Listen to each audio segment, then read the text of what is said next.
An unstoppable force meets an immovable object, or for every broken ability, there's an equal and opposite wall card to stop it. With all of the overpowered EX cards in the Pokemon TCG, there always seems to be another card made specifically to get in the way. Luckily, a bunch of them fit neatly into this deck. So how does this work? It's actually a pretty simple deck that has seen some success in Japanese City League tournaments. The basic idea is to figure out which card your opponent wants to play, and then place the proper wall in front of them so they can't hit you back. With Canceling Cologne rotating out of the format in just under a week, hitting through wall abilities is about to get a lot more difficult. For starters, we have a few copies of Feebas and Milotic EX to block attacks or even the effects of attacks from Terra Pokemon. This is huge in the case of Dragapult, stopping both its attack and the possibility of damage counters if Milotic is on your bench.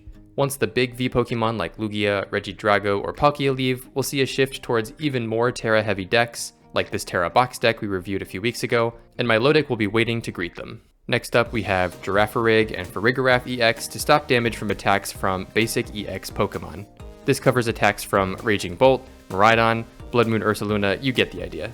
Cornerstone Ogerpon has to be included because it stops so many Pokemon, anything with an ability. There are even some single prize decks that are completely stopped by this, like Feraligatr or Festival Lead Dipplin. It also has a Shred ability on its attack to ignore other wall effects, so there's a pretty good chance you'll always be able to attack with it. And finally, a few copies of Munkidori. If anyone is actually able to place some damage on the board, you can make sure to send it right back from the safety of the bench with Munkidori's Adrenabrain. One line of cards I'm omitting for the moment, but I'm seeing in other wall decks is Noivern EX. If you use Noivern's attack, it can't be damaged by basic Pokemon's attacks on the next turn. This could definitely help for the Cloth matchup or when you're playing Gardevoir's minions, but a lot of basic Pokemon are covered by the Pokemon we already included in this deck, and I just didn't find myself using it as much. It does use the energies we already have in the deck though, so it's a pretty easy inclusion if you want to toss it in and try it for yourself. With no real draw engine present in this deck, you'll have to rely on your 4 Pokégear finding the supporter cards you need. Early in the game, you'll want to utilize Arven to grab a tool you need like a TM Evo to evolve your Feebas, or a Turbo Energize to quickly set up some energy. Crispin is also super helpful in finding the energy you need, starting in turn 2 or 3 or really anytime throughout the game. As an A-Spec, we'll be using Hero's Cape just to make sure we're out of range of whatever attacks our opponent is able to scramble together. As for energy, the most notable inclusion is probably Mist Energy. This protects your Pokemon from effects of attacks as well, like Dragapult's damage counters on your bench, or Roaring Moon's Frenzied Gouging. We'll need to watch out for the Ruffian Supporter that's coming out in Journey Together, since it can remove both a tool and a special energy from one of your Pokemon. And as always, please make sure to leave a like if this video is helpful to you. Views can be all over the place, so the like ratio helps me determine if I'm making videos that are actually meaningful to the community. And we'll show some gameplay against 2 pretty good decks at the moment. I don't know what I'm playing right now, so I have a Feebas in the active, and I go ahead and put down another Feebas and my Girafarig that were in my hand. We go ahead and toss the Munkidori down as well, just to set up in case we get Iono or something where we're able to use it in our next turn. But with Arven in our hand, I really want to get to a TM Evo. I went first here, so in my second turn, if I can get to a TM Evo, I can get to both a Milotic and Girafarig EX, and be pretty set up for anything my opponent throws against me here. So just looking at a Duskull, I don't know if we're playing Dragapult yet, but that's definitely on my mind with how popular that is today. So that would be a perfect deck to have a Milotic set up against. We also have a Hero's Cape in our hand, and then another energy if we need it. So crazy enough, our opponent isn't able to get to anything in their first turn, which is great for our setup. And with this deck, it's pretty key to get set up quickly. So even if they did get some other things down, me being able to get to my TM Evo here is huge. We grab an Earthen Vessel just to be able to get some more energy, maybe for that Munkidori if we need it. But for right now, we're just going to attach and then use our TM Evo to get some evolutions going. So right away, before our opponent is even able to set up, we have both a Milotic EX as well as our Girafarig EX. So pretty ready for either a basic EX Pokemon that they throw against us or anything that's a Terra Pokemon we're protected against. And then we see the Lance, so we know for sure we're going to be playing against Dragapult here. And I feel pretty good about this. You know, I don't have enough prize cards down at the moment for them to work around. I don't want to overbench things and give them 6 prize cards to Boss's Orders or to Prime Catcher Me or something like that. So right now with this Girafarig, Munkidori, and another Feebas, that's only 4 prize cards. So as long as they can't deal with this Milotic in any way, if they don't have a Canceling Cologne, which I don't think this deck runs Canceling Cologne a lot of the time. We should be okay. We draw straight into another Crispin, which is great for energy. It'll help us be able to attack probably on this turn if we want to. And then, again, that Hero's Cape in the hand in case they are able to somehow get an attack off against us to live just a little bit longer. So I figured I was going to lose this Feebas, but we actually don't even end up doing that. If I don't get to evolve that anytime soon, they could snipe it on the bench as well. But we go ahead and remove that Duskull for the time being, just to make sure it's not going to be a problem for us. We get a TM Evo from our prize cards, which we're probably not going to need again. And now I'm just going to be focused on getting a Dark Energy on that Munkidori, so that whenever they put some bench damage down on that Munkidori, I can send it right back to them. But at this point, I don't really know what the game plan is for them. They get to a Dragapult, there's really nothing they can do against Milotic. And again, they can boss up that Girafarig or try and work around it, but there's not enough prize cards to win the game. So I'm thinking of just sitting here for the time being. I have a huge amount of HP for them to work against. They do have a Luminion V, which is rotating soon, so this deck won't have access to that anymore. And they go ahead and use Lance probably to evolve into their Dragapult and another Drag Cloak. We'll see if they have a rare candy in their hand for their active. But yeah, feeling good about this one. Milotic is the perfect card for Dragapult or any deck that is Terra based. I played a full Evolution deck a couple games before this one, and they had Vaporeon and Flareon and pretty much everything, but they couldn't do anything. I think they tried to use a Sylveon attack as well that would have sent some of my benched Pokemon back into the deck. But that was pretty fun because it didn't work against Milotic. The effects of that attack didn't work. So Milotic is a pain for pretty much everything that's a Terra Pokemon. And they do go ahead, use that Lance, get a bunch of Dragon Pokemon out. But yeah, if they're just using the Dragapult and Dusknoir version of this deck, there's not too much else they could do. If they did end up later in the game getting to Blood Moon Ursaluna, Girafarig EX is ready for that, so I probably should be setting up some energy on that just in case. We do go ahead and put an energy on the backup Feebas here in case I'm able to evolve that into a Milotic and just have a bunch of walls sitting there waiting for my opponent. But yeah, we knock out another one of their Dreepy, and we'll see if there's anything sneaky they can get to here, but it's not looking great so far. This is just a hard counter to their deck, this Milotic. And it's been pretty nice on the ladder actually having this deck, because a lot of people aren't ready for it. Or they're not able to conserve resources very well to be able to work around some of these cards, and we'll see that in the next game, probably even more than this one when we play Raging Bolt actually. But they're going to go ahead, continue setting up some energy, Recon Directive, see if they can pull anything to help them out. I think searching for anything at this point. There's the Dragapult with 1 energy. They're going to Arven, maybe to be able to get that 2nd energy and at least snipe this Feebas on the bench. But yeah, if they put another 30 damage on Munkidori or on Girafarig or something, we can just attach this Dark Energy and send it right back to them. We'll wait a second and see what they want to do. They're thinking real hard, trying to 400 IQ their way around this. But yeah, 370 HP is just so much, and they can't do it.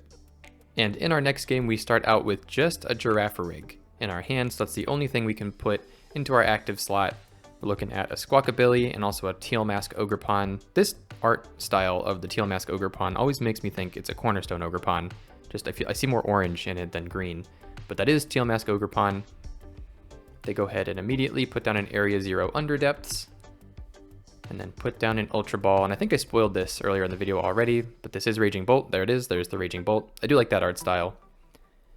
And so I know with Girafarig in my active here that is the perfect card for this matchup, because any basic EX Pokemon can't hit Girafarig. So we're gonna hopefully be able to set that up. We have a Nest Ball to be able to get out another basic Pokemon, but Iono might be the choice to try and save us here, because I don't currently have a way with like an Arven to get to anything else besides just a few energy, the boss's orders, and then that Iono. So they go ahead and put down a Fan Rotom, grab a couple Hoot Hoot and a Noctowl,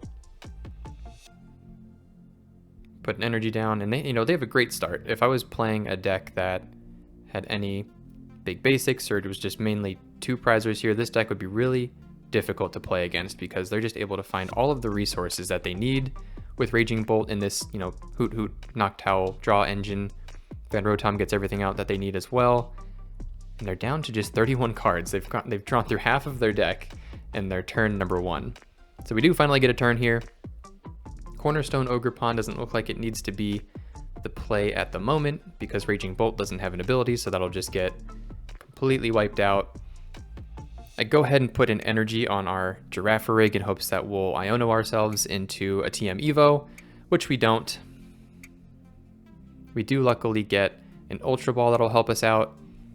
I believe I Nest Ball thinking I might want to grab a Munkidori, but then I think better of it. I don't want to lose it super early.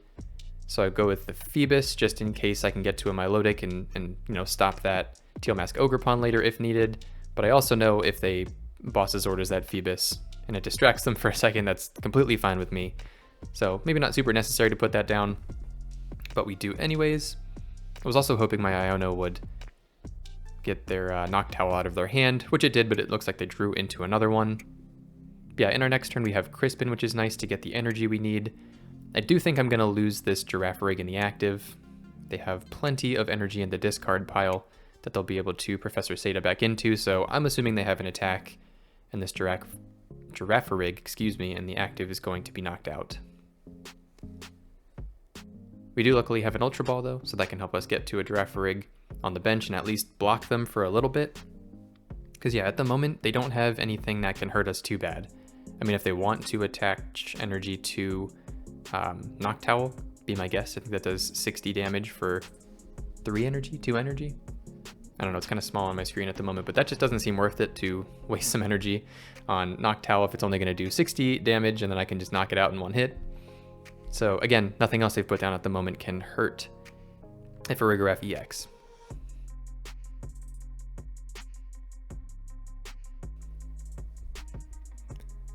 They go ahead and do some teal dancing, attaching energy, and again, they're just running through this deck. So at this point, I know if I'm able to even stall them for a couple turns, they could deck themselves out. I mean, they have all the resources they need, but still nothing that will be able to hurt a Farigiraf. And that's crazy that with all of these wall cards we have right now, like in the last game, that Milotic completely stopped Dragapult, just that 1 card. And then in this matchup, it looks like a Farigiraf EX can completely stop this entire deck. And now they're down to only 20 cards. We draw into a Psychic Energy. We go ahead and use this Ultra Ball. I could have evolved this Milotic, but I decided to go ahead and discard that. You know, if I want to try Night Stretcher for it in the future or something, that's fine. And you know, there's only 1 additional prize card on the board that they can take if they boss orders. So, you know, I'm not too worried about losing this Feebas at the moment. I do believe their deck runs a Cornerstone Ogerpon, which would be able to hit through my abilities here. So that's kind of the only thing I have to watch out for at the moment. They have bench locked themselves for the time being, so I don't mind just attaching some energy and waiting a little bit, knowing that the only thing they can knock out is this Feebas. And it feels a little strange looking at the state of the board right now, where they have all these helpful Pokemon between Teal Mask Ogerpon and a few Raging Bolt that are set up. They go ahead and knock their own Area 0 Underdepths with this Jamming Tower, so you know, if I do get to a Hero's Cape, I'll have to get rid of that Stadium as well. But that's not too big of an ask, I just don't have much in my hand right now. So it'd be nice if I could find one of those Pokégear, maybe pull a Professor's Research from that, or an Iono again to get a bigger hand, but we're a little low on cards at the moment, even though there's really not too much they can do to us. We're still on the lookout for canceling Cologne these days, just in case people slip that into the deck. I just don't see it used very often, which is crazy with how popular this wall deck has been. But that's really the only way they can hurt us with something a little bit bigger. They go ahead and move into this Noctowl, and I don't know if they're going to attach energy to it or just stall. But we see from the Noctowl, I believe they get a Boss's Orders, yep, and then an Earthen Vessel. And then, surprise, surprise, they come with the Prime Catcher. So that's a crazy use of Prime Catcher, in my opinion, to knock out this little Feebas that wasn't really doing anything. But maybe they didn't really have another way to move forward in this game, because Girafarig is kind of blocking everything else. But they go ahead and send Feebas to the grave, And then we're right back where we started. We have an energy in our hand, we have Crispin, we have Earthen Vessel, so we have all the energy we could possibly hope for. I go ahead and decide which Pokemon I want to put this extra damage on. I go with the other Raging Bolt. And I'm really curious where they go from here. I do know that, you know, one card, Canceling Cologne, could end our entire game. I really should have more down on the bench, but my draw support in this game has been terrible, which is funny that like I haven't had any cards in my hand, and we're still able to stop them completely. They come through with some energy on the Noctowl, and they are going to spend some energy in this way, which is a little bit wild. Put down 60 damage, so if I can get to Munkidori at some point and send a little bit of that back to them, I'd love to do that. But I also know that I could just get boss's orders up. Get a Mist Energy, and just so they don't try any shenanigans, I put that down. I don't really have a reason for that, but you know, what else was I going to do with this hand? So I put the Mist Energy down just for a little extra protection against any effects that they bring up. And we draw into another Feebas. So Mighty Feebas is back to ruin their day if needed. Knock out that Noctowl, and they come back with the Raging Bolt. So yeah, still kind of stuck here. They can't attack with Latias, with Teal Mask Ogerpon, or with Raging Bolt against this one card.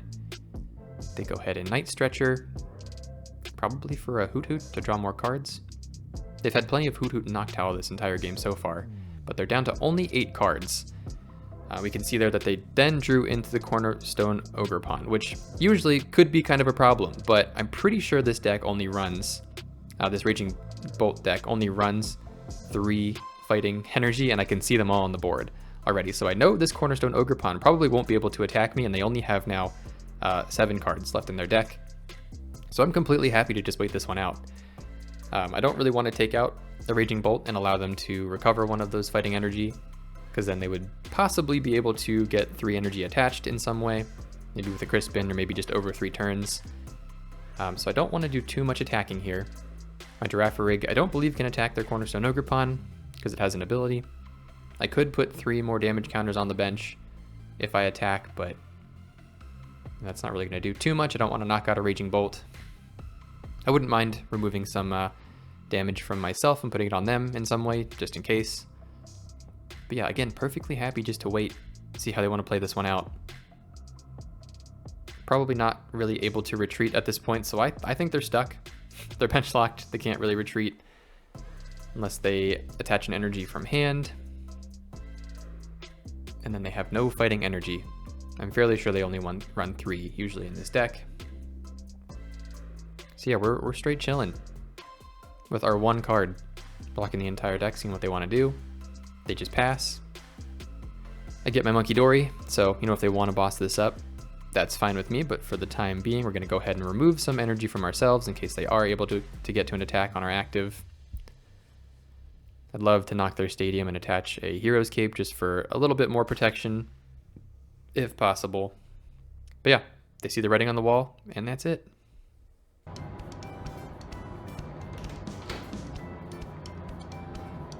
You're still here?